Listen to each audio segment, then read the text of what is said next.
Welcome, Warren Zena, the Hi. founder of CRO Collective. And Hi. yeah, the new Good to see playbook you. for Yeah, CROs. sure. Thank you so much, Julia, for having me. And sorry about jumping the gun before. I wasn't sure about the protocol here.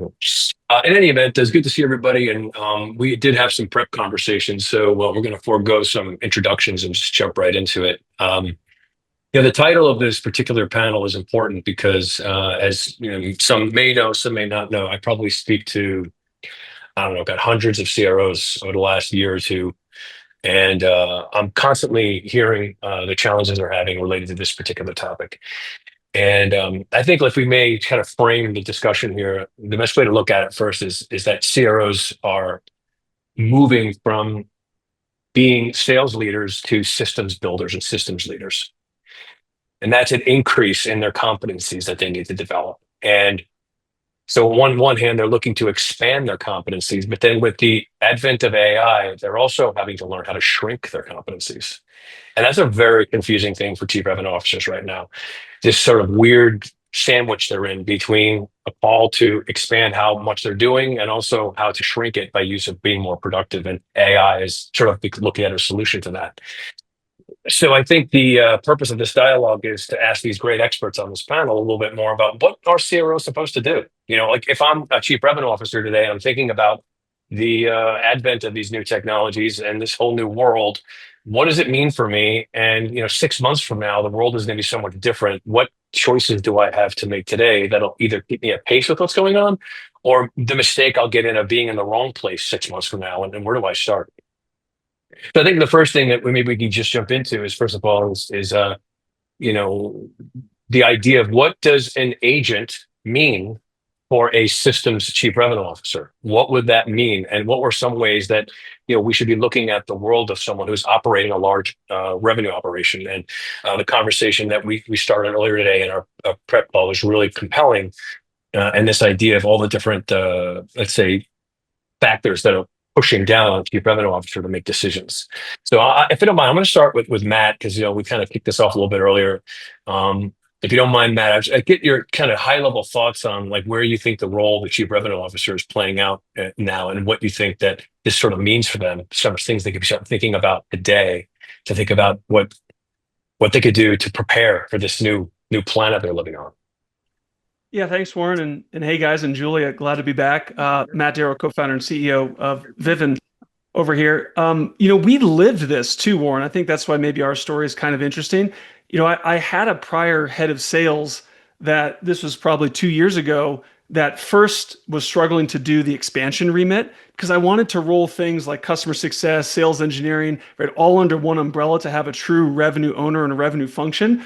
We have that leader now, but that was like sort of click stop one of going from old world CRO that just focused on sales to somebody that had more of a broader revenue remit. And now I would say the thing that we're focused on so much is how does our CRO not only become hands-on and comfortable with a lot of these new technologies, but they've got the right partner in crime from the revenue operations standpoint that's going to bring the right things to their table. So you asked the question on like, well, what is an agent? And I remember Julia, like a couple months ago, we kind of famously talked about that too. And like everybody had a different answer. My perspective is pretty simple, which is it's a domain expert that can do unprompted work. And that changes everything from these new guard CROs where I don't need a CRO to go and build applications from scratch, but they need to deploy these so they could take work off their team's plates. And I'm sure the other crew has some good anecdotal stories too. Yeah, so I'd love to hear some other members of the panel weigh in on this topic. I'd like that definition, by the way, unprompted. I didn't think about that. That's actually a very good distinction to make. I don't know, James, you and I had a little conversation earlier. I'd love to get just some of your high level thoughts on this. Yeah, I mean, listen, I think a couple of Matt's points that I really like, the partner in crime, if you will.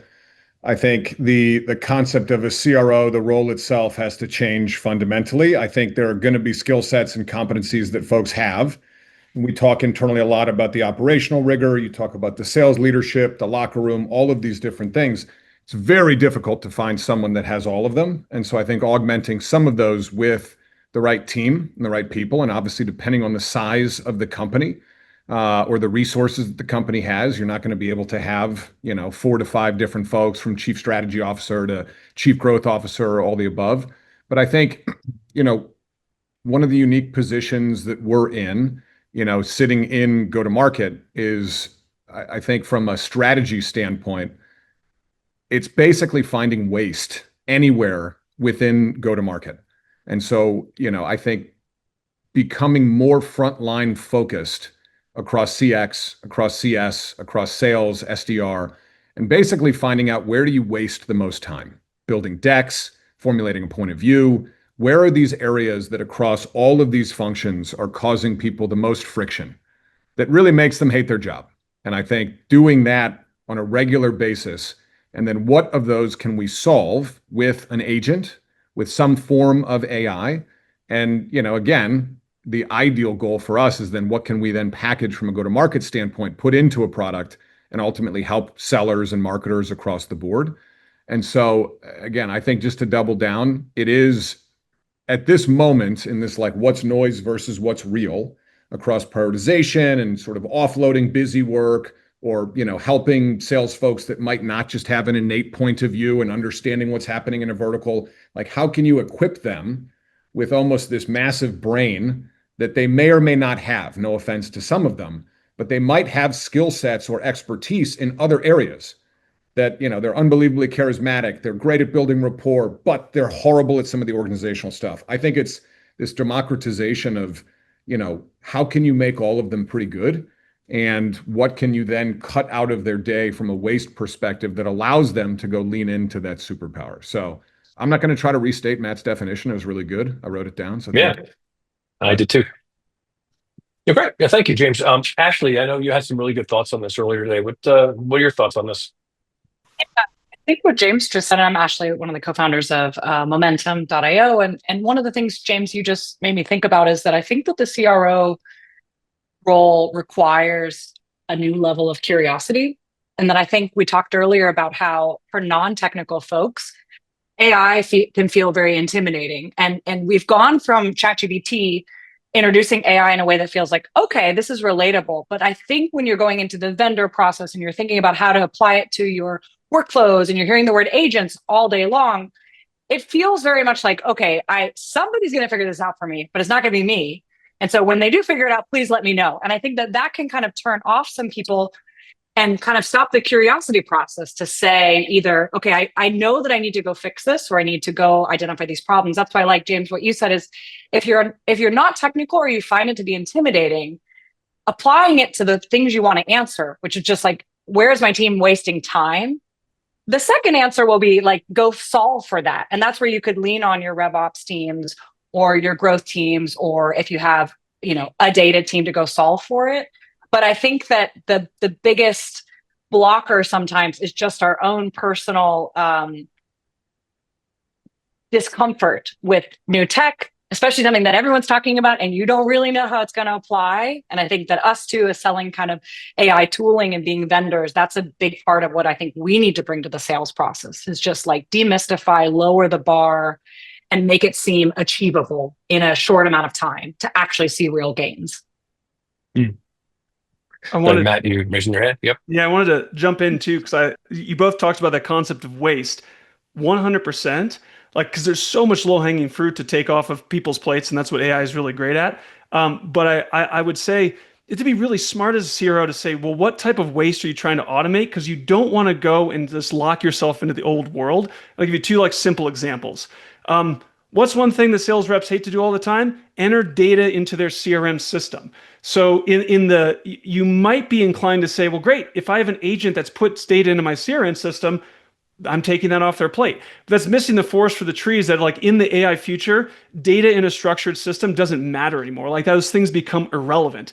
When your systems have context across conversations, calls, emails, Slack messages, web, everything that a human has, this antiquated mode of filling fields out is a no-op in the future. I'll give you a second example too, which would be building a sales presentation. Today, y'all are probably using HighSpot, Seismic, some enablement tool that has the second call deck, that has the proposal deck, that then the rep goes to, takes it, tailors it.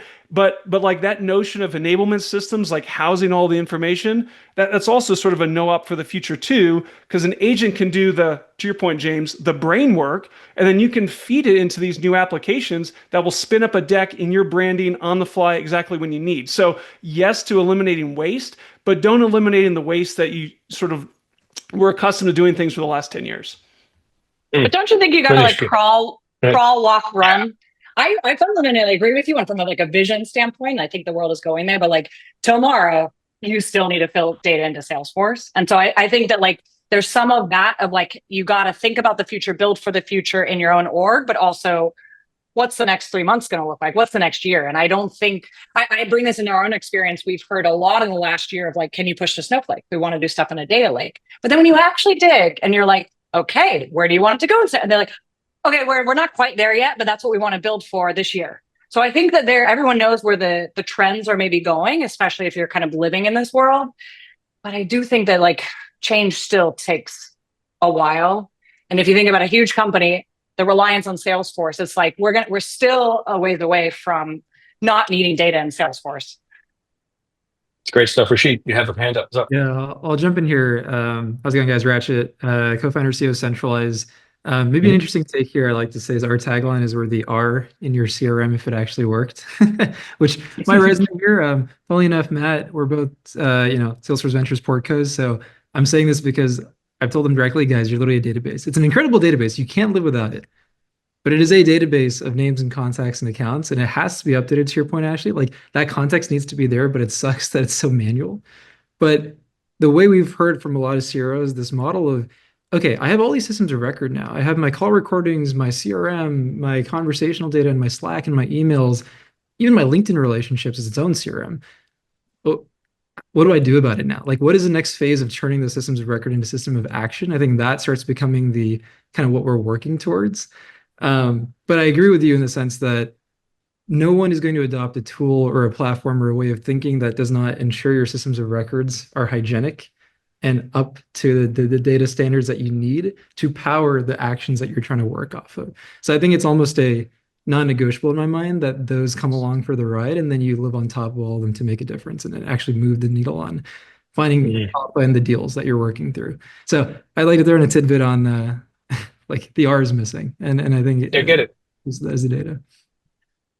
Thank you. Manisha, you have a question? Yeah, hey, this is Manisha. I'm the founder of SwiftHub. So just to, James' point of how can every AE work like a best AE, because as James said, right, even though we don't want to call it loud, but most of the sellers, they don't want to do the hard work. They don't want to do personalization because it actually needs a lot of research. It needs a lot of hard work to build personalized decks.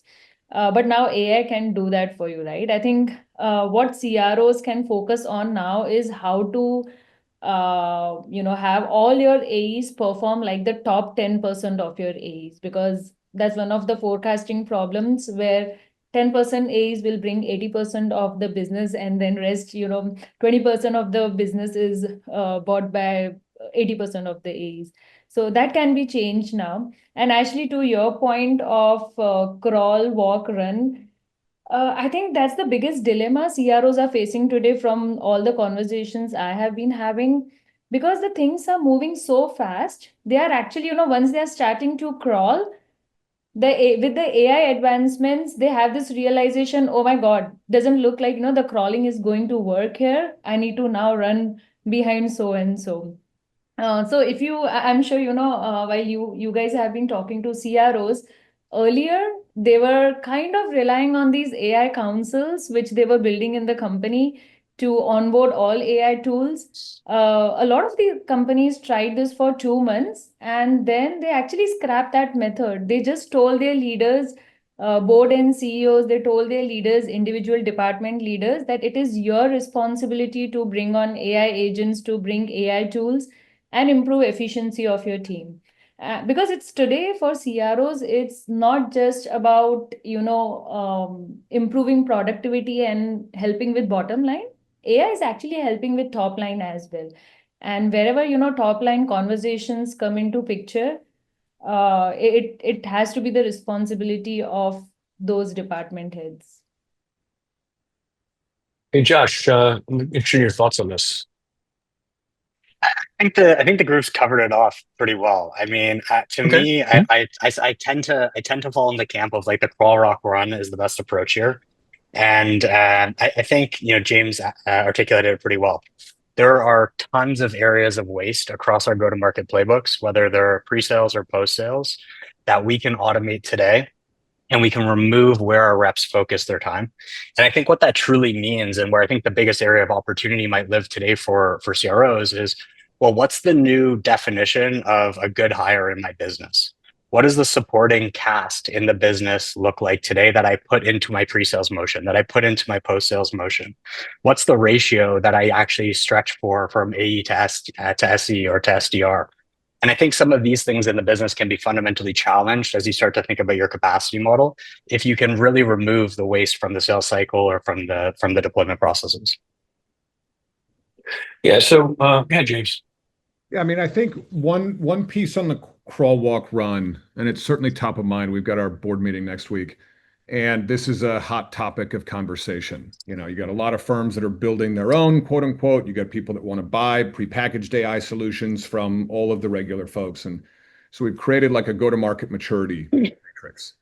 And we've got across, again, a lot of customers, 7, 8-figure customers that are in different stages of the journey. And so if they're in a full build, they've got a team of engineers, they've got an unbelievable data lake, Snowflake, they've got very smart people, for us, and again, CRO at ZoomInfo, by the way, I don't think I introduced myself, but in those situations, they're just buying huge amounts of data to build out a large data model, kind of what Rachit was saying around, getting all of the different siloed data right. They've got these huge instances. They call them things like Crystal Ball or Artemis or these really cool names of basically centralizing data and then running go-to-market at scale on their own. And then you've got on the left side folks that are just buying it. And I don't think it's not necessarily vertical specific. It's not size specific. You have small companies that are far ahead on the go-to-market maturity index, and you have very large companies that you would imagine are incredibly tech forward that aren't. And so I think as a CRO coming in to a new organization, and I believe, at least I feel, CRO and I think CMO are the two most replaced roles in sports. And so if you're a new CRO coming into an organization, the ability to basically figure out if the organization has been in crawl or if they're in walk or if they're in run, and understanding where they're at in that journey and not trying to bite off too much too fast, and basically getting the foundation right. And I think in so many of these things to the CRM, I think we all know, and we've all been around it, and very similar, not a Salesforce venture, but a huge partner, big #1 app in the App Store, 20,000 connected customers, like they're friends. But I think that promise of it being a go-to-market repository when 90% of what's inputted into it is just rep, and there's this brilliant marketing thing, like your data is your data, and so it's the rep's fault. And I think every CRO for the last decade has said it's rep hygiene. And so you go walk the floor and tell reps to inputs. There's meme pages dedicated to just VPs of sales telling people to update Salesforce. And so I think it's very clear that there's a problem at the foundational level, and most of the really cool tech is sitting on top of that. And so a lot of people don't want to go attack the fundamental data problem, which is you have data sitting in Snowflake, you have data sitting in Databricks, you have data sitting in CRM, you have structured data, unstructured data across a million different tools. And we've gotten to this place where if I say I want to go run a competitive takeout campaign, I've got to engage RevOps, I've got to engage CIO, they've got to pull data from CRM, they've got to pull data from conversations, and it takes 2 months, where it used to be as simple as just like, I want to go after everybody that's got this particular technology. And so I think getting that foundation right first, and then being very curious. I think it was Ashley that brought up the curiosity. I think as CROs, you kind of get out of taking a lot of demos because you're very busy. There's a lot of things and everybody's trying to sell something to you. And I think getting more thoughtful in terms of leaning into these areas in both networks like this to say, what are the cool things that you're doing? We're trying to solve this on a health score risk model. Show me the next things that are going to downsell based on all of this structured and unstructured data.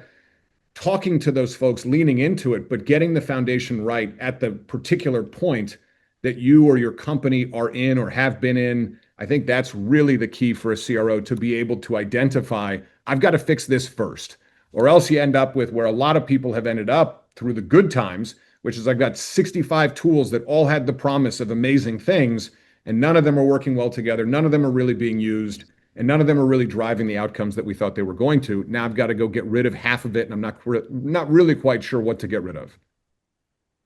James, I appreciate that so much, because this is exactly what I'm talking to with my clients daily. And this is the issue, which you just said, is that CROs are being asked to solve problems that are very short-term problems, but they can't solve longer-term problems because the infrastructure of their systems are not updated enough for them to do so. And they don't have the time to be able to work enough on the strategies that take, as you know, more time. What you described takes time to do, right? It takes resources and time.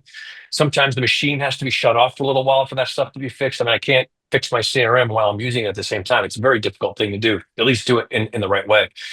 So the notion I'm hearing a lot about this, which is fascinating, is the larger companies that have more complex problems, right? Those problems you described, they compound when you're a bigger company. They're much more complicated to fix.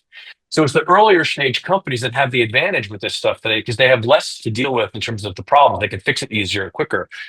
I mean, the question I pose to this panel is, do you then think that the smaller, not the SMBs necessarily, but growth stage or startup companies are really in a position to be faster movers with some of this stuff than larger companies that have much bigger problems to solve?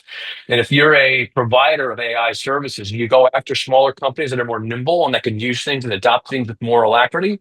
Or do you go for the big guys and try and get a bigger bite of the pie? And where's the market going to move? I think with this particular technology, it's going to be a bit different. I'm hearing that a lot. I'd be really fascinated to hear your thoughts on that. Anybody? I think some of the things that we've seen is that we've kind of had to change our pitch and our packaging depending if it's more upmarket enterprise versus mid-market or SMB. And I think James pointed it out too, or somebody, maybe Matt, but like the difference of build versus buy at the enterprise level, where you do have the resources to gather the teams, to get the data, put it in the data lake, get the insights, versus a small company doesn't have those resources, nor do they want to spend their time doing that. So I think for us at Momentum, as we sell it, we've had to kind of think about, you have to figure out how you're going to plug your system into that initiative that's ultimately going to be building a lot of agents in-house. And in our case, like our value prop is, taking unstructured conversational data and making it structured and clean. So we've become a piece of the much larger puzzle versus trying to come in and say, buy Momentum for X, Y, and Z. Like you could do that, and some customers do, but on the smaller side, you come in a lot more with out-of-the-box agents, out-of-the-box workflows, things that just you don't have the resources to go stand all that up, and you need to have time to value much quicker. So I think that that's been a really kind of fun and interesting go-to-market and positioning challenge for us, and also to listen to as we have these different conversations. How do we adapt? Like you ultimately can't, as a smaller company, you really can't build a ton of new products to service all these different markets at our stage. But I think it does become a bit of a packaging and positioning to say, like, we can fit in here, or we can sell you the whole thing, and we can go after both audiences that way. Thank you. Rashid? Yeah, I can chime in here. I'll actually share an anecdote from a head of RevOps I talked to like a few weeks ago at a Decacorn, like late stage private company. I wouldn't say they're SMB, they're not IPO, but they're like right about there. And it's interesting, he was telling me that he's getting pitched tools all day long, right? Like RevOps is now almost the gatekeeper out of necessity. They've been burned in the past so many times with tools that promise and don't do anything. And now to the point here, CROs have to have that strategic partner to really vet like what is actually going to do what we need. And the biggest concern he had was that a lot of tools promise these new workflows, these new ways of thinking that are all not actually core to the workflows he needs to solve today at the baseline, that foundation we were talking about. I think, James, you might have mentioned like the core foundation to solve for. If that's not rock solid, all of these new ways to think actually ends up being almost like a scary thing. It's like, I don't want to go there if I don't feel like I'm in a good spot at the foundation. And so a lot of what he got excited about was when tools come in and say, hey, I already have these core workflows. I want to think about account planning and relationship mapping and research and doing things that are more efficient for my existing team that's taking so long, the waste, to your point, James, then he feels like that's a great place to begin and can start expanding his mind to everything else that's possible from that first solve. So maybe actually to your crawl walk run, it's like the walk phase, if anything, like getting that point. The latter point I'll just call out too is I'm now reflecting, it kind of jogged my memory.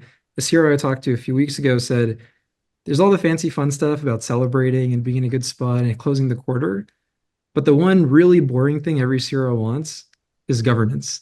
It's just the basic understanding that everyone on their team has a standard they're holding themselves to, and the entire team is operating against that standard for those workflows that RevOps is helping them solve for. If you don't have that joint communication of here's what I know needs to be true, and RevOps, please help me find and solve that baseline, everything to them, frankly, feels like scary noise because it is just a lot of things that you can go and explore. But I don't know, I'm noticing the trend. If you can really get those baselines down, again, very core workflows, I think everyone here tries to solve for. Multi-threading, relationship mapping, account research, planning, signals, all of the ways that you otherwise would spend 10 hours a day trying to do. That's where the meat of the value is. And then that's your in, especially in enterprise, to say, okay, great. You're feeling good. We're rock solid. We're powering your core engine. Let's go think about everything else that agents flying around unsupervised can go do for you from there. So just two anecdotes I kind of realized mirroring in my head after this conversation. Thank you.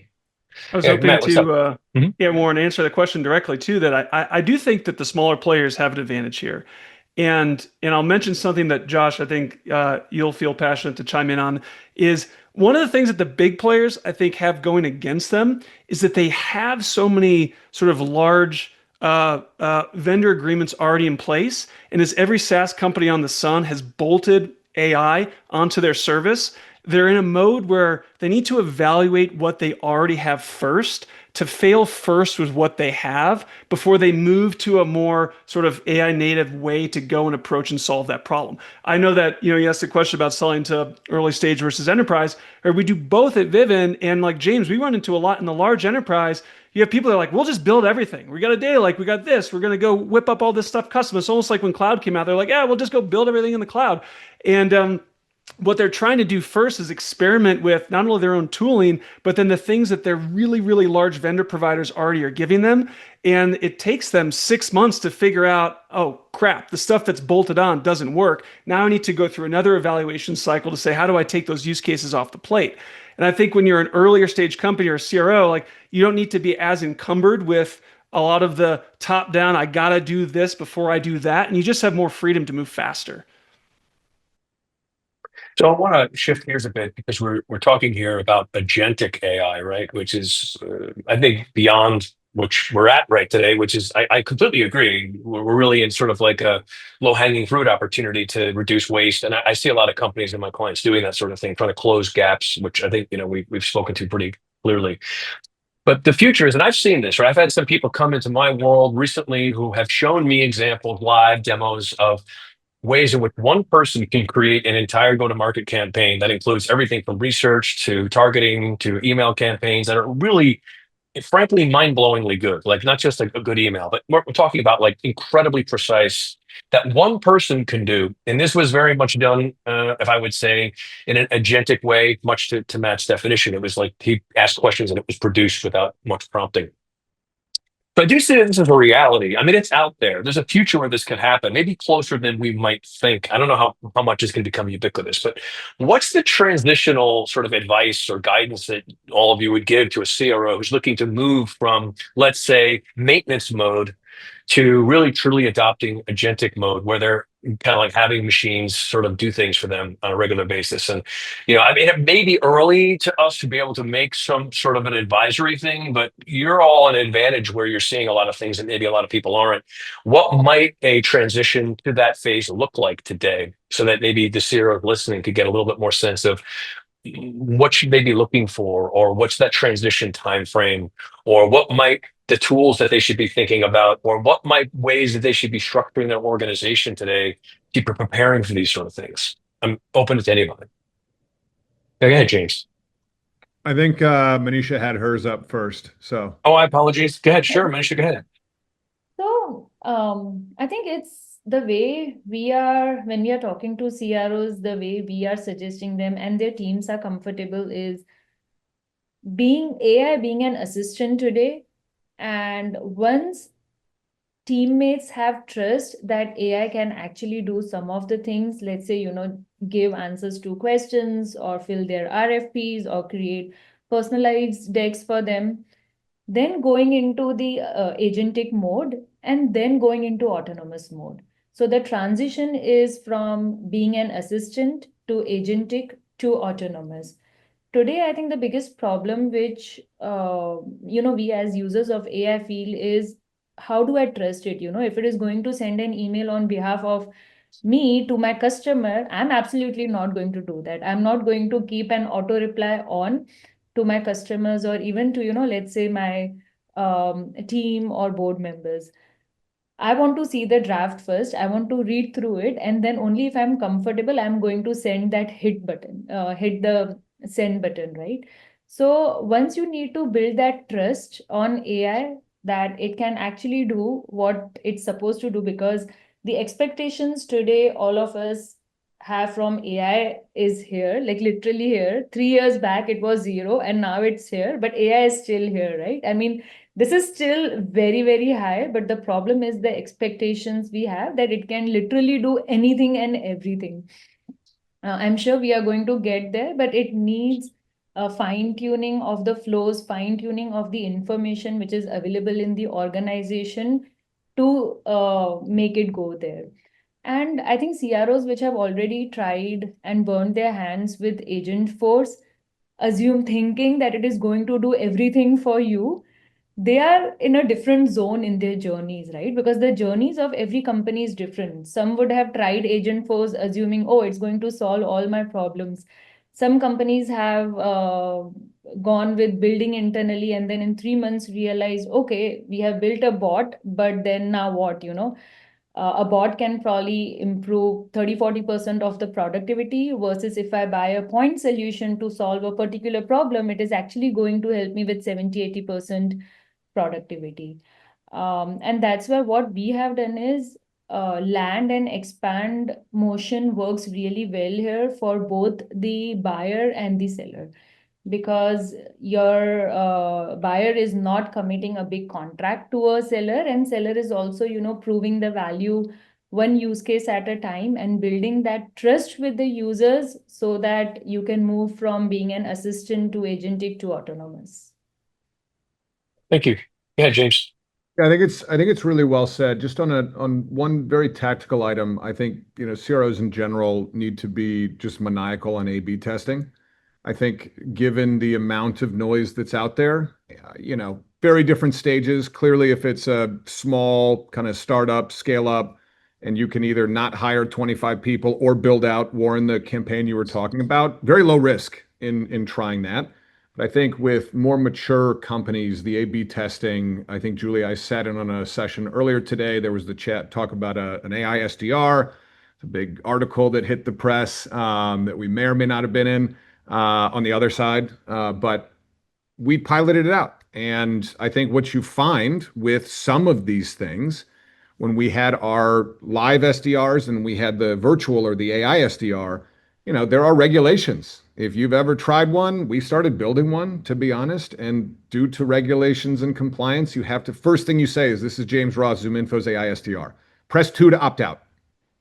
And so the opt-out rates, and once they've opted out, they are opted out. And so it's very difficult to go retarget them. And 99% of people were opting out with the 2 button, because I think most folks on this don't answer their cell phones often. And if you do, it's usually like, oh crap, why did I answer this?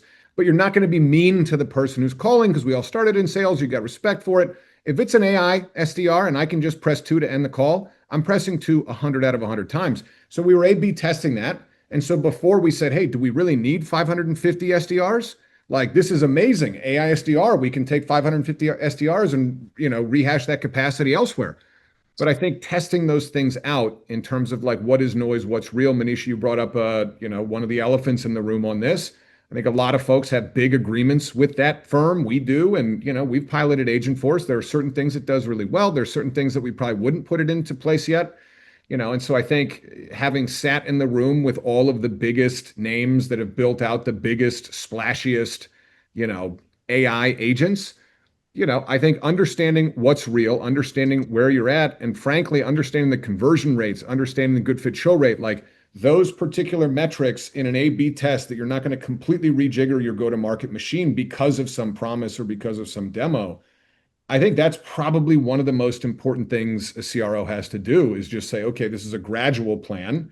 And in the SMB space, touching on that earlier, we are moving constantly sales capacity out of SMB. We started in micro and now we're moving further up the stack to be fully autonomous. PLG, grow, renew, acquire, all the above. Do that in the platform, do that with an agent helping you alongside. But that thing has been board meeting after board meeting after board meeting, articulating the risk, articulating like this is what it's going to do to SMB, this is what it's going to do to the ASP, like understanding those things, because it's really easy to say, sure, we'll get out of the SMB, the renewal rate's half of what it is in enterprise, and it's a tough business, and post PPP loans and post 2021, like we don't really want to be there. You can't just do that. And so I think testing, A/B testing, understanding what metrics you're looking for to say this is something we want to gradually get to, this is something we want to quickly get to, or this new thing is actually delivering on the promise that it said it was going to, so we're going to go all in. I think it's a super important thing. Great. Hey, Matt, what's up? I was going to add to the James A/B testing, yes. And I think that there's something you can do based on the level of consequence of the test too. So I'll give a story and a shout out to another Salesforce Venture CEO, Craig over at Qualified, as the AI SDR Piper, mostly for inbound. But one of the things that they were discussing in a recent summit was, well, hey, a really interesting place to start was the off hours. So when your SDRs go home, we're at the time zone, right? There's this sort of like low consequence time period that you could run this A/B test where you're not doing anything anyway. So now to James's point, yes, you want to be A/B testing these different things. And then I think how aggressive you are on what you test is going to be, well, what level of consequence is this going to have? Like, do you want an AI autonomous robot to show up with your top 50 customer accounts? Like, probably not. But there's certain things that are happening, either internal workflows, internal assets. If you're engaging directly with live customers, like what batch of customers are those? Would you be servicing them in any regard? I think you can look at that and then come up with a really good plan. And I'll end with some of the other guys have their hands up.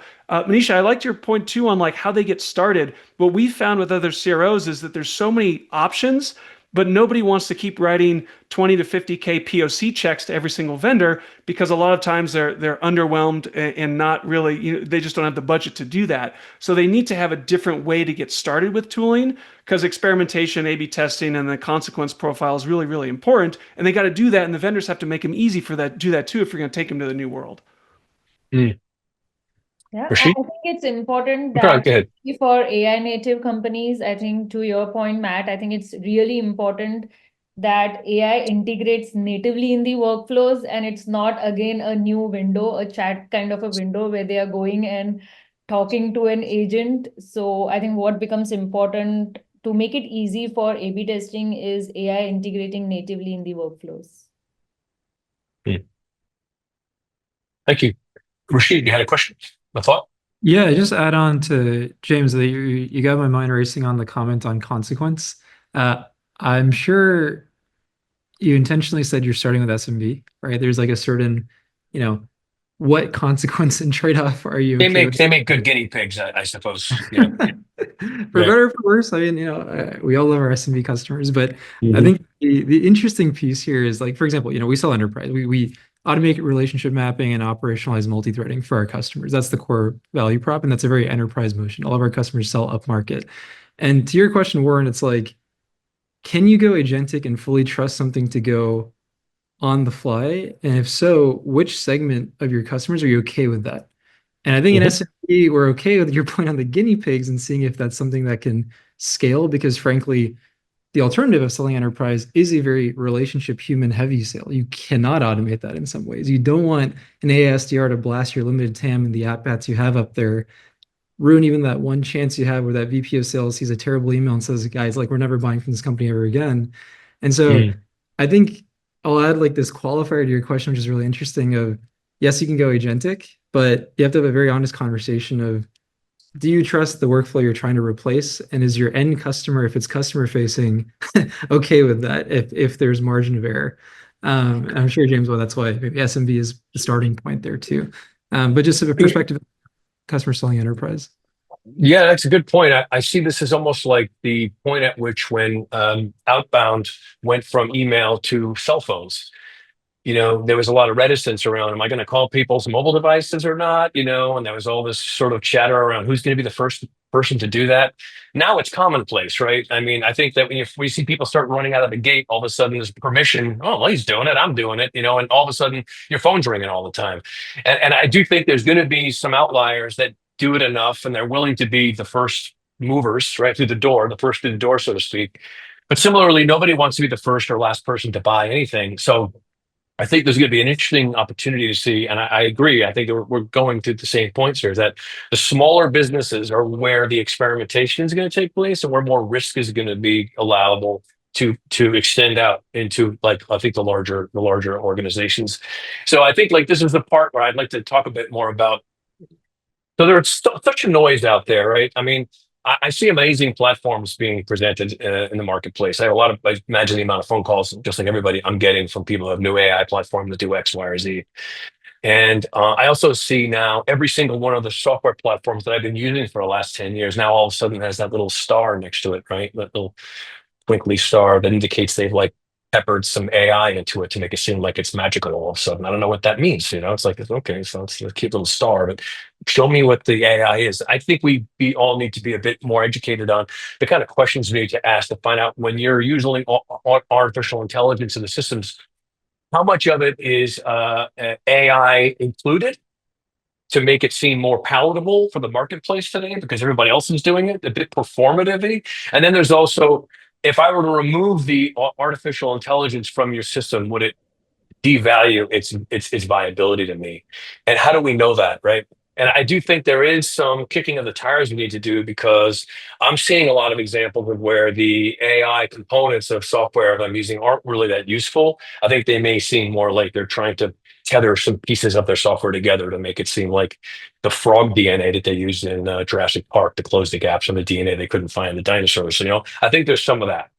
So I think, like, we sort of like would be helpful to get a sense of, like, how do you evaluate, how does the CRO look at the world and determine what AI is the right stuff to evaluate? How do they know what to test in the first place? Because it's not an easy diagnostic to me. James, go ahead. Ashley, I think you were first. Yeah. Yeah, no, I was going to weigh in on this. I think that it kind of goes back to the earlier part of the conversation around the analysis of where maybe the waste is or the use cases. Because I think if you start from that sort of first principle, then you can go do evaluations of AI products to go solve that, versus general purpose AI transformation. What does that even mean? Where would you even start from?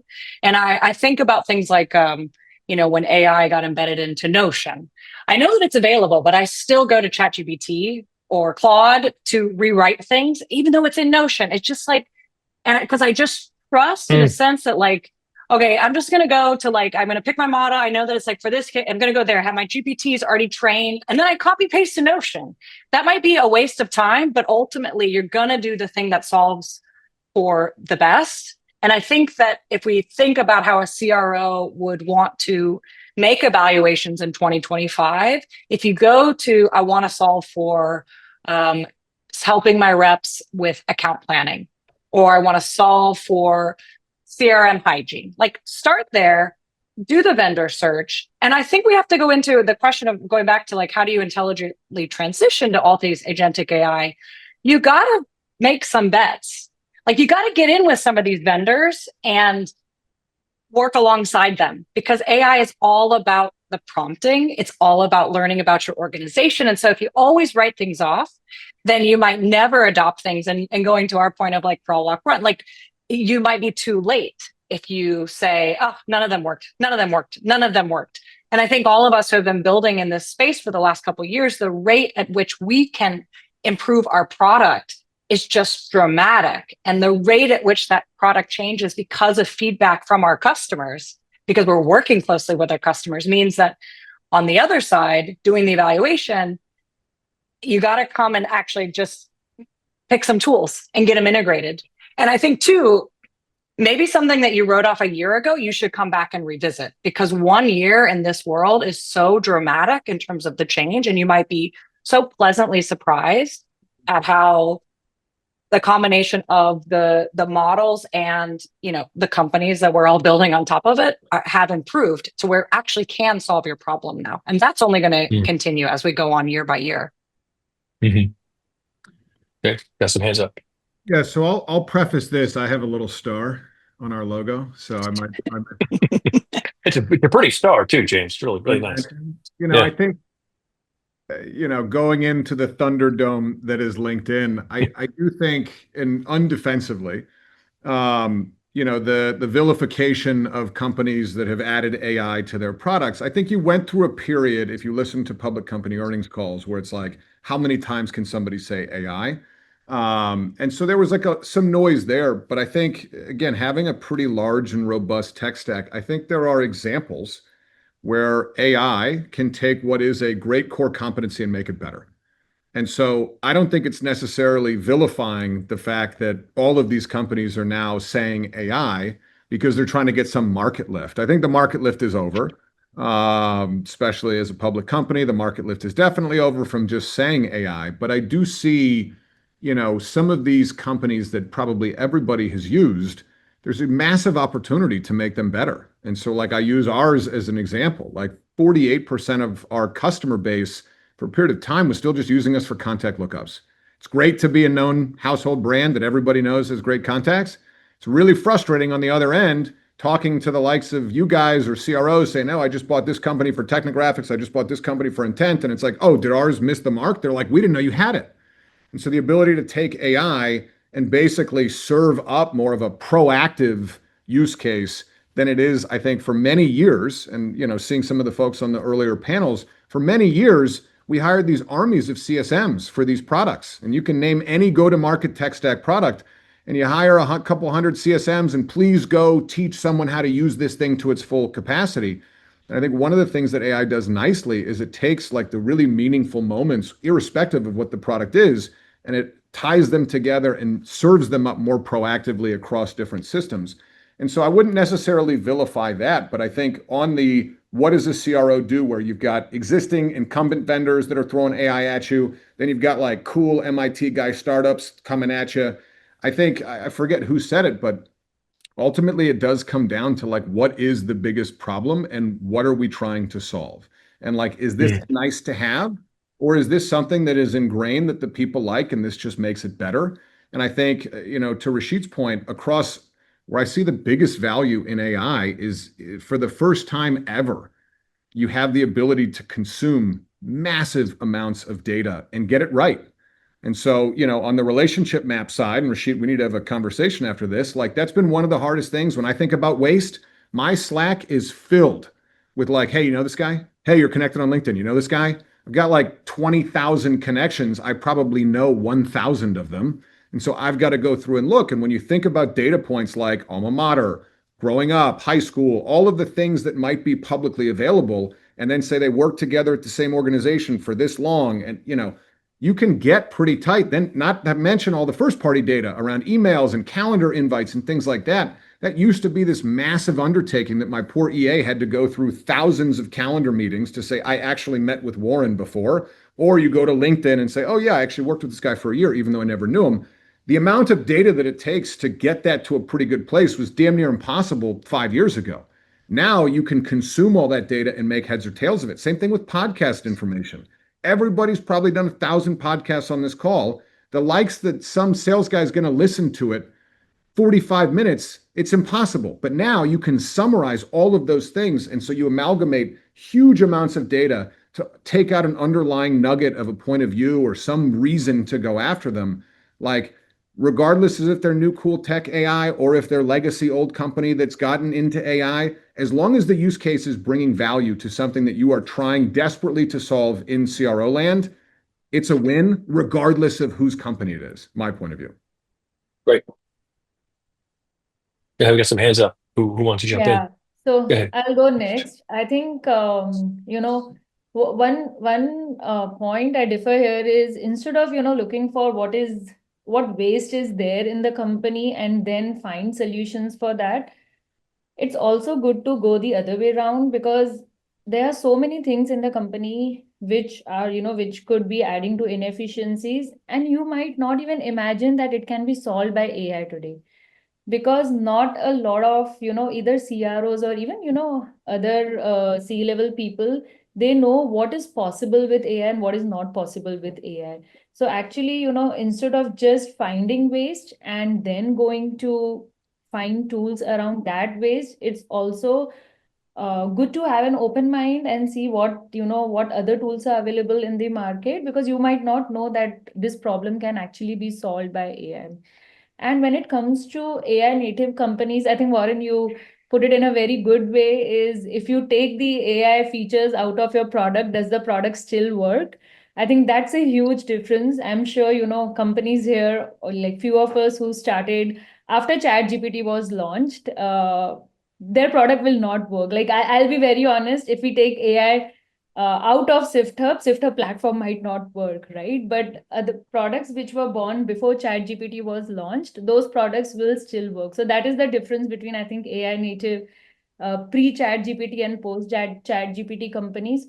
There are three superpowers which I think any AI platform needs to perform the best. Is one is knows what you know. So Ashley, you were giving an example of Notion, right? Now you're not using Notion's AI because ChatGPT has learned a lot from what you know, right? So what you know, it evolves continuously and it remembers what you have been talking about. Now, these three components, not just in ChatGPT, but also in B2B setup, are really important. I mean, some data is in Salesforce. We spoke about that. Matt was like, why do we need sales enablement tools? Which is true. So the knowledge is spread across so many sources. Now, as a salesperson, I know knowledge which resides in 10 sources. So an AI agent needs to know that knowledge which resides in 10 sources to make my job easier. Otherwise, it is just taking siloed information and making decisions on basis of only one knowledge source, which is, which was something which was done pre-AI, pre-chat GPT era as well. So I think three things which CROs should look at, especially for in B2B domain, is AI agents should know what you know, it learns as it goes, and it never forgets. Good. I guess you, Rashid and Josh, having hands up. Yeah, I'll go fast. I know we're close on time, so I'll be brief. One, James, let's definitely chat. There's a reason we started with the relationships and AI for multi-threading and relationship mapping, and it's this point I want to make if we zoom out. This is a conversation about CROs, not VPs of sales. There is a core difference here. CROs care about all things from sales, success, marketing, both front of the house and end of the house. A lot of folks just confuse that for pure revenue as just the net new. But I think to your point, Warren, way back when you asked why or how you should evaluate tools, it should be tools that actually apply across your revenue org. It should be tools that are not a point solution for just sales. It should be something that everyone across sales, success, Thank you. GTM gets value out of. And I think the problem is why they're so burned is there are 60-point solutions out there that do something across the board. But maybe, James, to your point, like they should wake up and realize that there's actually a lot of tools that can do these things all together, and they just don't realize it. But if they do, it's just much more powerful in the same place, because the hardest problem is getting one provider to have all the data to then do all the magic on top of it. If you don't have that, yes, you'll be in point solution hell for the rest of your life. But as you start finding, I think the winners in this market and the CROs that should look for that are ones where you can actually understand that you have all the data, you're applying this at a scale that not just your AEs, but your SDRs, your AMs, your CSMs get value out of. And then we're talking about a tool that's actually useful across go-to-market, not just a rollout for one portion of my team. So I'll be brief on that, but I want to emphasize, like, we're talking about CROs, not a specific. Great. I agree. It has to be, and it should be cross-functional solutions optimally. Josh, we got a point? Yeah, for sure. I think in my mind, I find often this conversation sort of centers around what are the use cases for AI. And I think there's a natural tendency for that because a lot of people are under pressure to adopt AI. Either they're looking on LinkedIn and they feel like they're behind, their board's putting pressure on them, their boss is putting pressure on them. You have to start from a first principle of what problem am I trying to solve? There's just too much AI for the sake of AI out there today. And I think if you get clear, and I totally agree with Richie, if like we're able to look across the customer experience and define what we want to actually solve for, then we can start to actually score out those use cases, right? And I think this is where Ashley made a comment that's about, being curious, right? You need to have a little bit of technical understanding here to understand what's possible today. How costly is this actually going to be to do? How risky is it for me to take these on? And I think if you start to build out these use cases and score them across these vectors, you can build a pretty clear roadmap. And I just consider this to be the medium-term roadmap. You're not looking 3 years in the future and you're not looking 1 month in the future, right? How do I establish a medium-term roadmap? And then you can start to look for tools or sets of tools that will allow you to do that. One thing I think is very unique about the world of AI and companies that are building AI native platforms is they're much more broad. They're more horizontal applications. They're way more flexible, and they will be able to satisfy more use cases than what you're used to buying in the past. And so you have this opportunity to get more out of your vendors and satisfy more use cases inside of one partner. Great. This has been great. So I know we're kind of getting close to the end here. I just wanted to kind of close a couple of things that we didn't mention, and it's an important one. And another thing that CROs should be doing on a regular basis is talking to other CROs. Because CROs are experimenting with this stuff, and they're already making the mistakes and making the learnings. And, when I put together the CRO groups that I put together, the conversations are amazing around, tell me what you tried, tell me what you didn't work. And to be respectful to the vendors and stuff, they're not talking to somebody who's trying to sell them something. They're talking to other people who are having the same problems that they are, and they're using them. And those are really valid people who I'm saying, wow, you have the same problem I did. You use this tool, it worked. And so other CROs should be doing whatever they can to talk to other ones and just find out what they're doing, what not, and learn from each other. So we got like 3 minutes here. So maybe just a yes or no. This is probably an interesting question. Are SDRs going to become robots or not? I'll say no. Yeah, I was going to say no. No? Okay.